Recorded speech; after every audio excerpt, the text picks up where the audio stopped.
नमस्कार दोस्तों, आपका फिर से दिल से स्वागत है। अब जो मैं एक अगली पोएम लेके आया हूं आपकी क्लास 10 इंग्लिश कम्युनिकेटिव की, जिसका नाम है स्नेक। तो प्यारे बच्चों ध्यान से देखिए, क्या नाम है? स्नेक। और ये बहुत ज्यादा इंपॉर्टेंट पोएम है। हो सकता है सीबीएसई में जो स्टैंजा आए वो इस पोएम से आ जाए। तो प्यारे बच्चों ज्यादा टाइम ना वेस्ट करते हुए हम आगे चलते हैं। तो सबसे पहले समरी से पहले केवल एक बार पोएट के बारे में देख लेते हैं।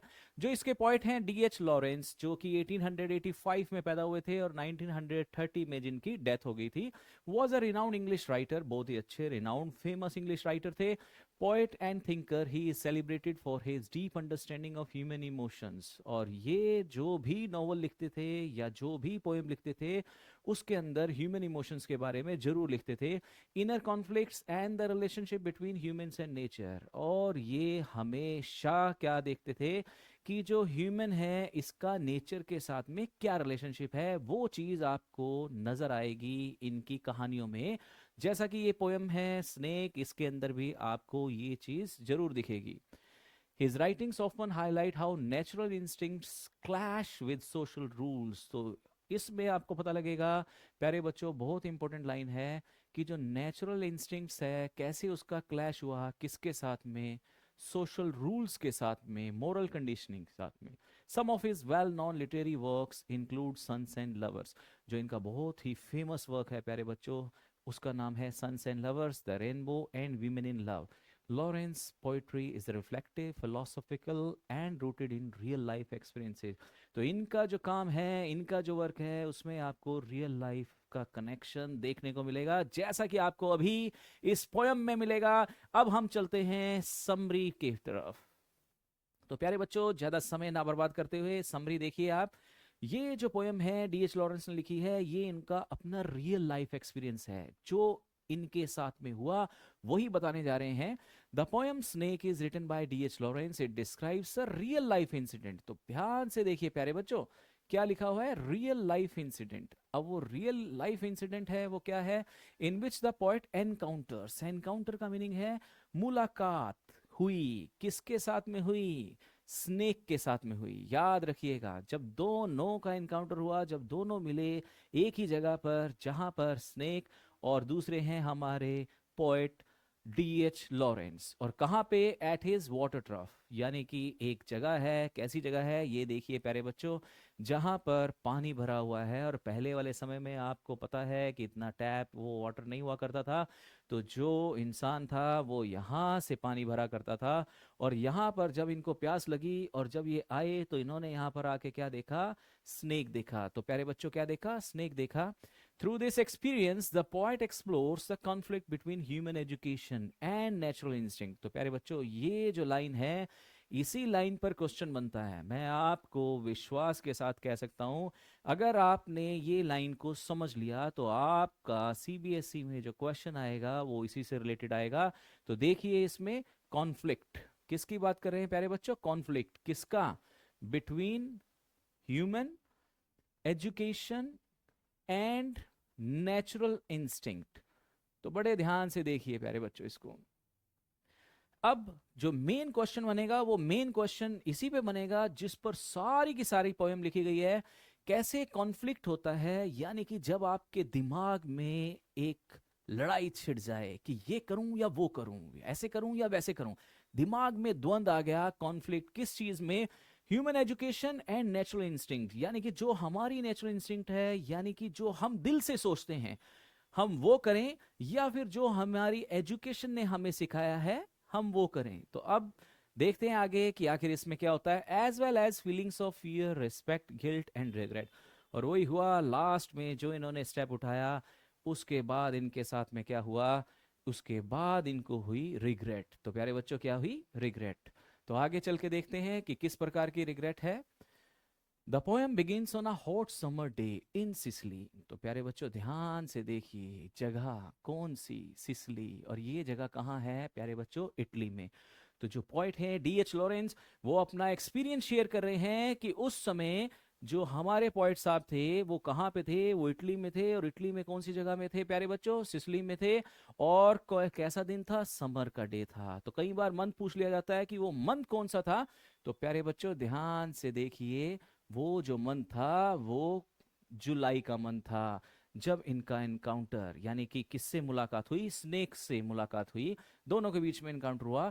The point comes out of his house in his pyjamas. तो ये एकदम से जो पजामा कुर्ता है उसको डाले हुए जैसे ही बाहर आए, to fill his pitcher. Pitcher क्या होता है प्यारे बच्चों? एक कंटेनर होता है। पुराने जमाने में आप ये लगा लो, कंटेनर, घड़ा लगा लो, मटका लगा लो, कुछ भी लगा लो, बस जिसमें पानी भरा जाए, बस उसको मान के चलिए पिक्चर है।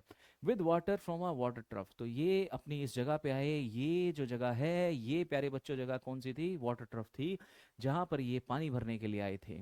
When he reaches there, he notices a snake drinking water from the trough। और जैसे ये यहाँ पहुंचे तो इन्होंने क्या देखा? इन्होंने देखा कि इनके आने से पहले ही वहां पर कोई और भी था। और वो कोई और क्या था प्यारे बच्चों? वो था स्नेक, जो कि इनसे पहले पानी पीने के लिए आया हुआ था। The snake has come from a crack in the wall. और ये जो स्नेक था ये क्रैक के अंदर से आया हुआ था, एक दीवार के अंदर जो होल था वहां से आया हुआ था। And it is calmly quenching its thirst। तो स्नेक क्यों आया था? अपनी प्यास बुझाने के लिए। तो ध्यान से सुनिएगा, क्यों आया था? अपनी प्यास बुझाने के लिए। The poet quietly waits for the snake to finish drinking. और वैसा ही हुआ। और पॉइट ने क्या सोचा? अपनी बारी का इंतजार किया, क्योंकि जो पॉइट था वो सेकंड कमर था। तो ये भी क्वेश्चन आ सकता है कि सेकंड कमर कौन था वहां पे?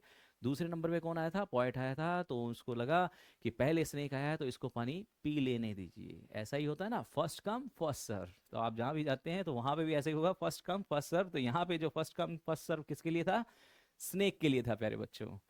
The poet quietly waits for the snake to finish drinking. He does not feel immediate fear। और उस समय poet को बिल्कुल भी डर नहीं लगा। He observes the snake with curiosity and admiration। और इसके अंदर से जो आवाज आ रही थी वो एडमायर कर रही थी। किसको एडमायर कर रही थी प्यारे बच्चों? क्रिएचर को, यानी कि किसको? यहाँ पर स्नेक को एडमायर कर रही थी। और ये सोच रहा था कि कितना सुंदर स्नेक है ये।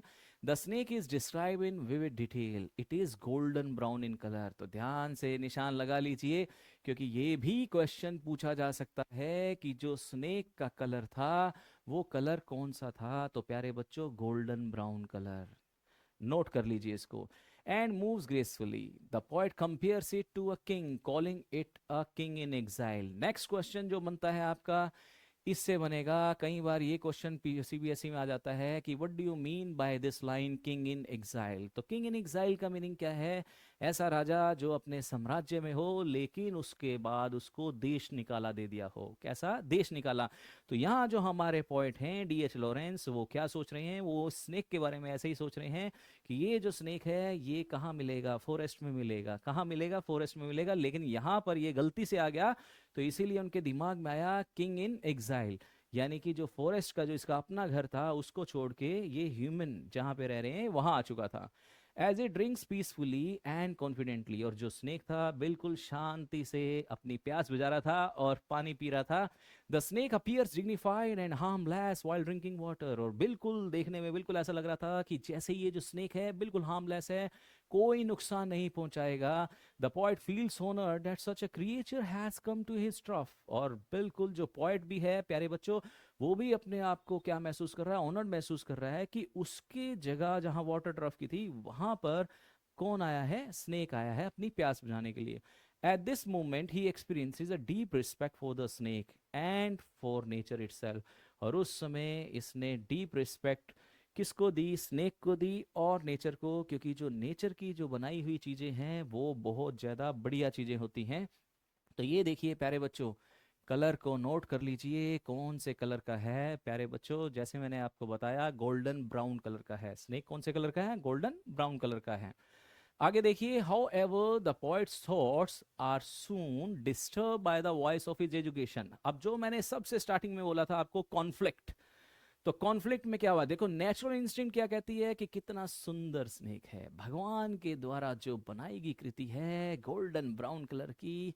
जो पॉइंट है उसको देखते रह गया कि कितना सुंदर क्रिएचर है। लेकिन जो सेकंड वॉइस है, अब क्वेश्चन क्या है? क्वेश्चन यही है, जो सेकंड वॉइस है, वो जो सेकंड वॉइस थी वो क्या थी? वो उसकी एजुकेशन की वॉइस थी। क्योंकि प्यारे बच्चों, हमें क्या सिखाया जाता है? हमें यही तो सिखाया जाता है कि ऐसी चीज जो आपके लिए हार्मफुल हो, इससे पहले कि वो आपको मार दे तो आप उसको मार दीजिए, अदरवाइज आपको बाद में पछताना पड़ेगा। तो वही हुआ पोएट के साथ भी, बिल्कुल वही हुआ। जो सेकंड वॉइस ही voice of his education, he remembers what he has been taught.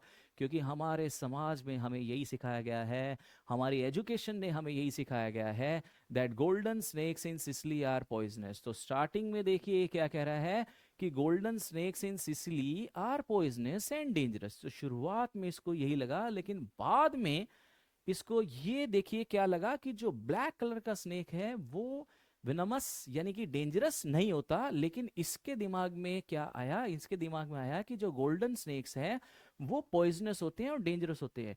तो हमारे सोसाइटी के अंदर हमें क्या सिखाया जाता है? कोई भी खतरनाक चीज हो, इससे पहले कि वो आपके ऊपर अटैक करे तो उससे पहले आप उसके ऊपर अटैक कर दो। आप उसके ऊपर क्या कर दो प्यारे बच्चों? अटैक कर दो और उसको खत्म कर दो। The inner voice tells him that a man must kill such a snake. और तभी आवाज आई कि एक इंसान को, एजुकेशन की आवाज क्या है? स्नेक को मार देना चाहिए। He feels that if he does not kill it he will be considered a coward. और इसको ये भी लगा कि अगर मैंने आज इसको नहीं मारा तो दुनिया मुझे क्या कहेगी? कोवार्ड, कायर कहेगी। अबे तू तो कायर था जो तू स्नेक को नहीं मार पाया।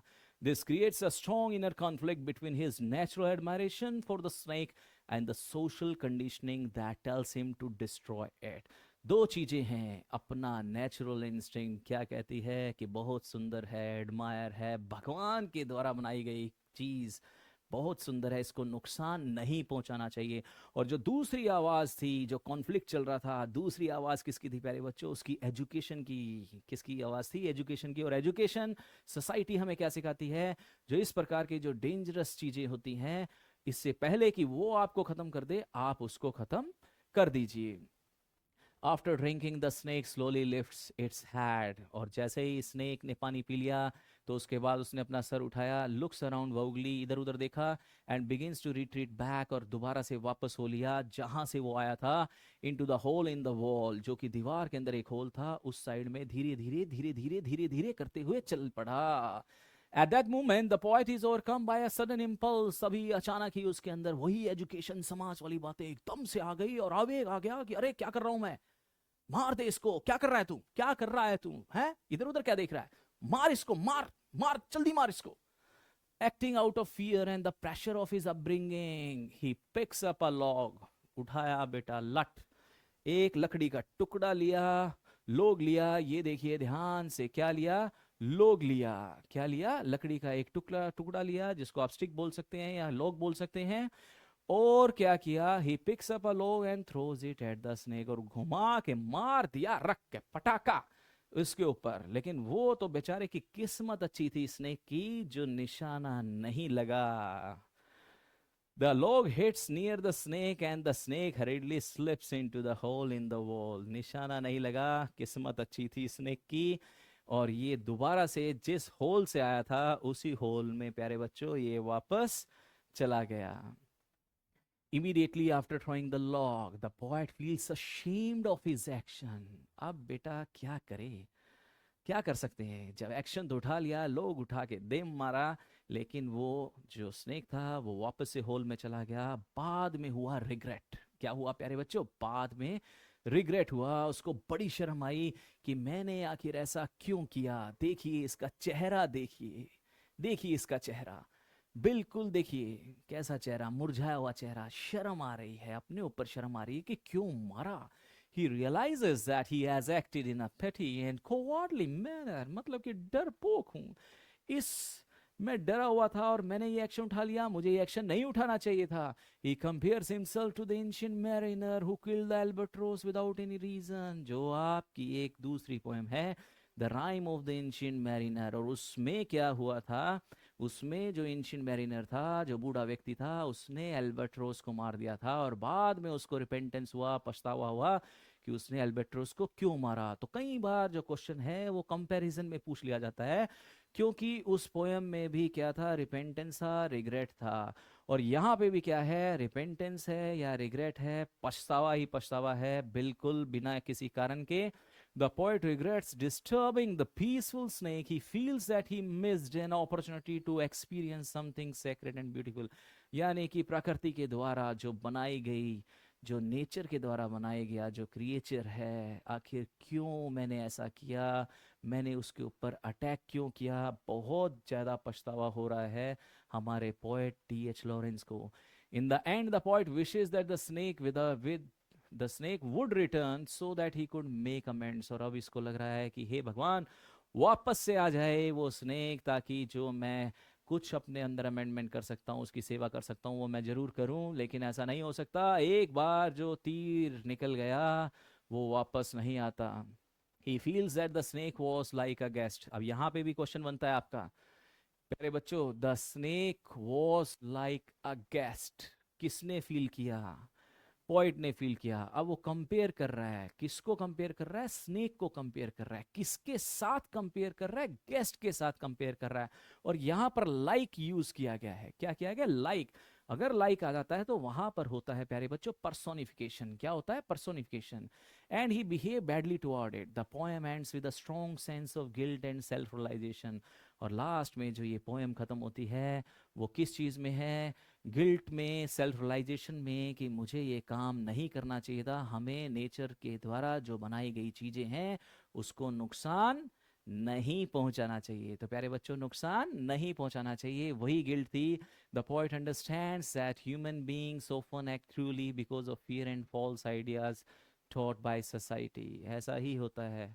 क्यों? क्योंकि जो फॉल्स आइडियाज़ हैं, कई बार ऐसा होता है कि हमारा समाज हमें सिखा देता है. लेकिन प्यारे बच्चों, आपने अपना दिमाग लगाना है. क्या लगाना है? अपना दिमाग लगाना है. कल को आप कोई एक्शन लेते हैं तो बाद में रिपेंटेंस या रिग्रेट तो ना हो. कम से कम आपको ये तो ना लगे कि मैंने उनके कहने पर ऐसा किया था. तो ऐसा कोई काम नहीं करना. आप अपना लॉजिक लगाइए, अपना दिमाग लगाइए, जो आपका दिमाग कहे बिल्कुल उसी हिसाब से चलिए. लेकिन यहाँ पर क्या हुआ? इन्होंने अपने वाली जो पहली वॉइस थी उसका कहना नहीं माना, जो सेकंड वॉइस थी एजुकेशन वाली उसका कहना माना, और बाद में फिर से वही हुआ, रिग्रेट हुआ. The central idea of the poem is that human should respect nature. तो इसका सेंट्रल आइडिया क्या है प्यारे बच्चों? कि जो इंसान है उसको रिस्पेक्ट करनी चाहिए. किसकी? नेचर की. Instead of destroying it out of fear. बजाय कि इसके कि डर के मारे आप उसको बर्बाद कर दो. नेचर को जिसने बर्बाद किया वो खुद भी बर्बाद हो गया. तो यही सेंट्रल आइडिया है. The poem highlights the conflict between instinct and education and teaches that true wisdom lies in understanding and respecting other living beings. तो सच्ची विजडम, ट्रू विजडम क्या है? जब हम दूसरों की रिस्पेक्ट करेंगे. तो याद रखिएगा, आप अगर आज किसी की रिस्पेक्ट नहीं कर रहे तो अगले से भी रिस्पेक्ट की उम्मीद बिल्कुल मत कीजिएगा.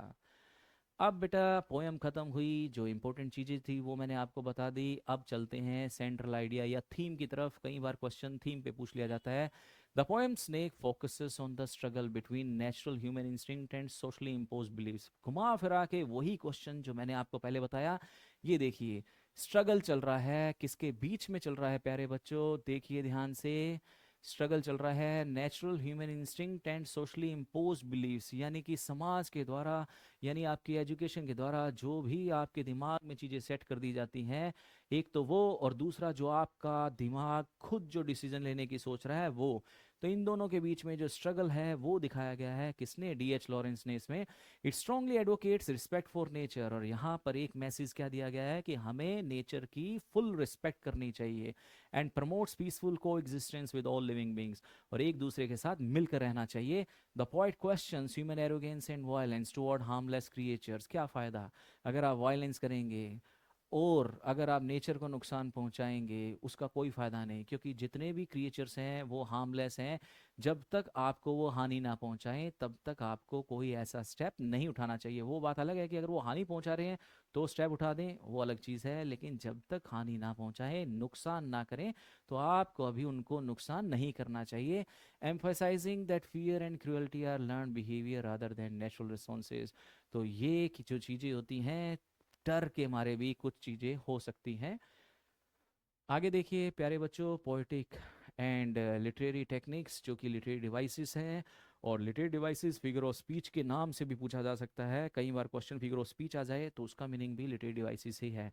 अब कौन कौन से यूज़ किए हैं, पहला है एलिट्रेशन। अगर आपने मेरी पहले वाली वीडियोस देखी हुई हैं तो आपको पता है एलिट्रेशन क्या होता है प्यारे बच्चों, रेपिटेशन ऑफ कॉन्सोनेंट साउंड्स।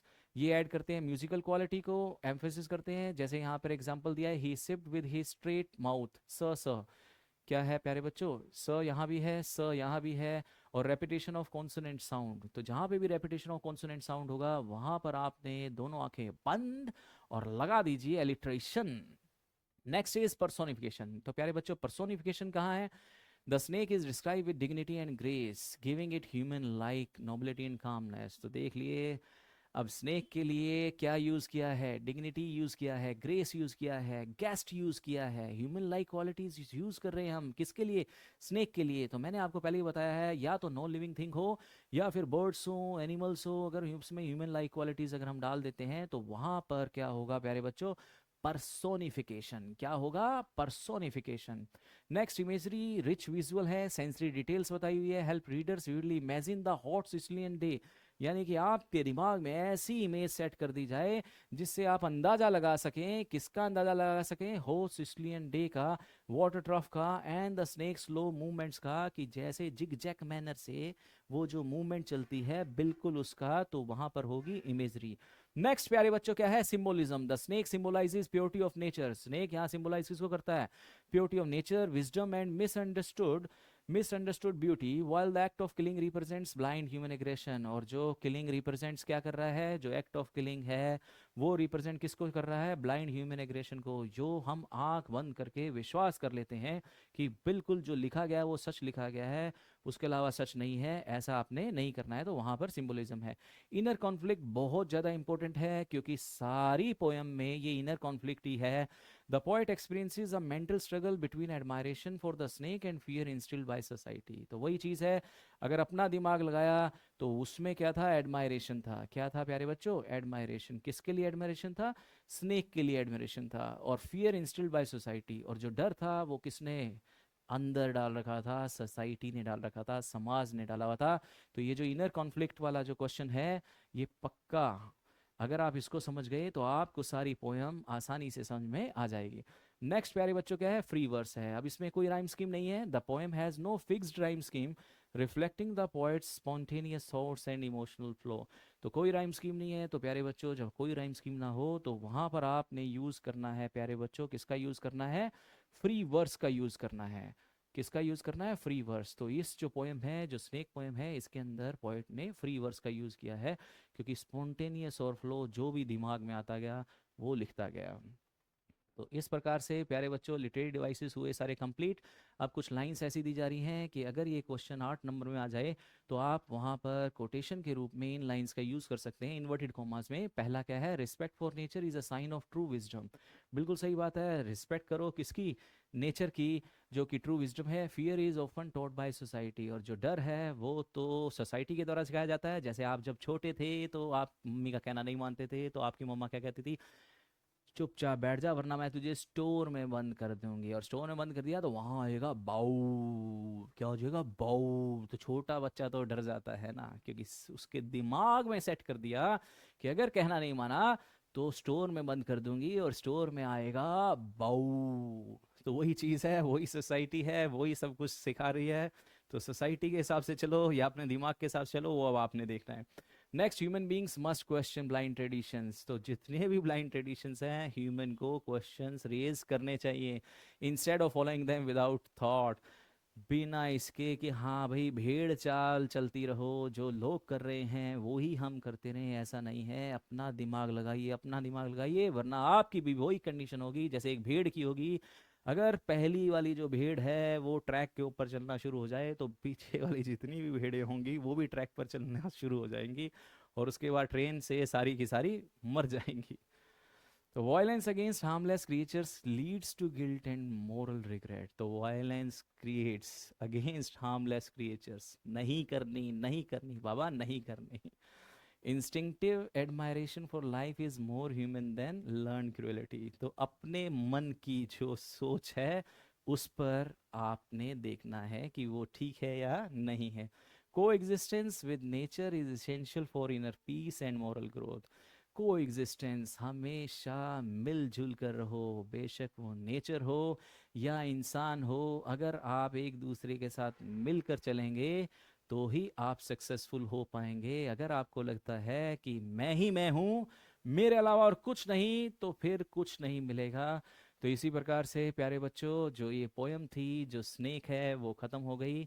तो आपको ये पोयम कैसी लगी? सीबीएसई में बहुत इंपॉर्टेंट है 10th क्लास के बच्चों के लिए। अगर फिर भी मन में कोई भी डाउट हो तो कमेंट बॉक्स में जाके घुमा के मारे कमेंट, और आपका जो भी प्रॉब्लम होगी उसका सॉल्यूशन किया जाएगा। तो thank you very much and have a nice day.